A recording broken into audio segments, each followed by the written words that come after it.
CCLA, we've been very concerned about the increased use of surveillance. Now, surveillance by government in the counter-terror context is a very useful tool, but mass surveillance and mass surveillance without any accompanying increase in accountability mechanisms is a problem. Right now, the problems that we have is that governments are seeking, and in some cases have taken, expanded powers to collect evidence on ordinary citizens in the name of national security. Information that would ordinarily be considered private has somehow become fair game, and this is of concern to us. And there are reasons why we protect against unjustified state intrusion into the private matters of individuals. Individuals have a right to a zone or a sphere of privacy around them.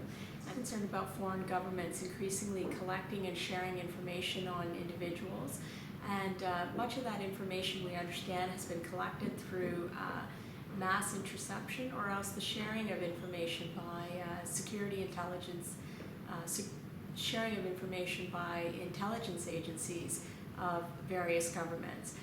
We know more than we did before from the Edward Snowden revelations, and what we know has us more concerned that encounters that new technologies have made it much easier for us to gather with a scope and scale that's unprecedented.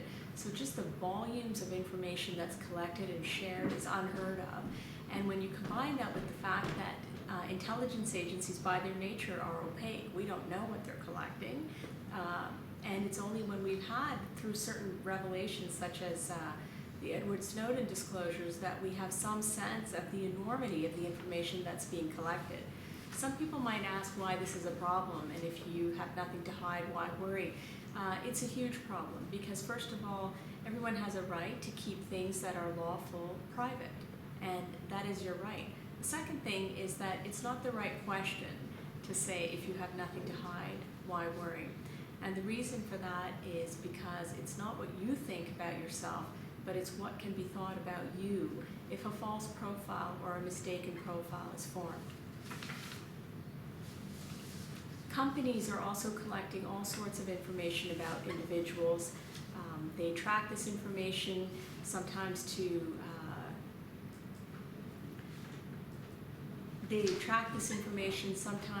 target ads at us, and this is problematic as well. In addition, our cell phones themselves contain all kinds of apps that include location tracking and form a profile of where we go, what we do, even what we surf online on our phones. Before wasn't available is now completely available and on a scale and scope that we haven't seen. So a profile can be formed of an individual, which is the individual's right to keep private. The second concern is that mistaken profiles can be formed of individuals, and this becomes very dangerous, particularly in the national security context. If you think about rights such as the right to be free from unreasonable search and seizure, that's where we often situate the privacy right in Canadian constitutional law. But there have also been found to be links of privacy to other rights, including life, liberty, and security of the person, freedom of expression, freedom of religion, freedom of opinion, freedom of speech. These are all freedom of thought, freedom of conscience. There are so many rights that link with privacy, and when the privacy right is impinged upon, it has a cascading effect. It has repercussions on the enjoyment of the other rights. It can actually create a chilling effect in that the other rights are no longer enjoyed to the same degree. One easy example of people's concerns about being surveyed is if they may have in the past researched something online without worrying, now they may hesitate before they research something because they know that they're being surveyed. And this isn't necessarily what we want in a free and democratic society. What steps can people take to protect their privacy? One is that people can be vigilant in informing themselves about new technologies as well as new laws that affect privacy rights. You can visit CCLA's website and talk rights. We'll be keeping you up to date on what these new laws are, even how these new technologies might work. You can write to your MPs when you have concerns and want to see privacy better protected.